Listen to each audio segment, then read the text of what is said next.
Greetings, my friends. Do you ever wonder about spots on the map that are technically countries? Places that nobody ever really pays attention to?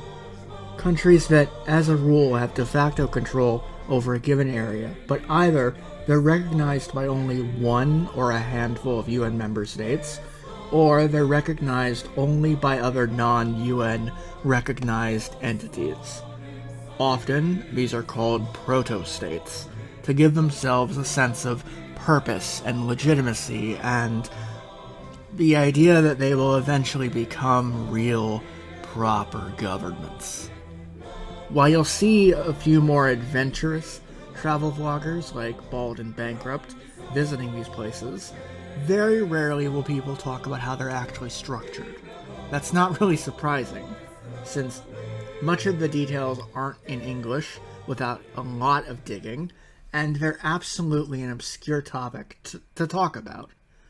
Today, I'll do my best to give you a taste of that wonderful obscurity by talking about a region commonly referred to as Transnistria.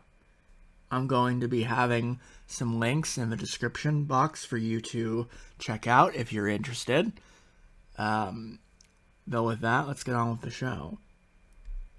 Today, formerly called the Transnistrian Moldovan Republic, or PMR, the government was formed out of functionally nothing into a semi-presidential system. The land they occupy is claimed by the government of Moldova, and the region is just a tiny bit bigger than the Emirate of Dubai. So you might be wondering, how did this little slice of Soviet kitsch come to be? To put it briefly, the eastern portion of the former Moldovan SSR, Soviet Socialist Republic, around Tiraspol, utilized the existing worker council system within the Soviet Union at large to organize what would become a national strike against proposed language laws, which would have made Moldovan the only official language in the territory. These worker councils banded together to form a United Work Council, which formed on the basis of maintaining ties to Moscow, even when Moscow refused to recognize them as a legitimate government. A war from 1990 to 1992 saw a series of ceasefires declared, eventually with a Russian battalion stationed for peacekeeping purposes, which remains to this day. The region became mostly under de facto control of the Transnistrian Moldovan Soviet Socialist Republic, the PMSSR. Due to its status of not being a republic during the Soviet Union, they had no Soviet structures like Moldova, Estonia, or other republics. The territory's first election happened in 1990, with Igor Smirnov being elected to the highest position in the country at the time. When the time came for the PMSSR to be dissolved, and the current PMR to be formed, Smirnov became the first president of the new republic. In the election of 1995, Igor almost ran unopposed. His opponent, Vladimir Malachov, almost dropped out, and the parliament allegedly made an amendment to the election law to allow Igor to run unopposed if that needed to happen.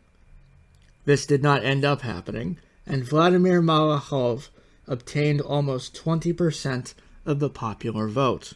Interestingly, at the presidential level, there is a none-of-the-above option for voters to choose from, and most candidates run unaffiliated to a particular party. In the latest election of 2016, for instance, the only affiliated candidate running for election was with the Communist Party. In the Legislative Assembly, they have had one transition of power to a former opposition party from the faction under Igor Smirnov that first ran the territory. Some analysts say that this is not a true opposition party, but another side of the so-called Smirnov faction. I can't answer that whether it is or isn't.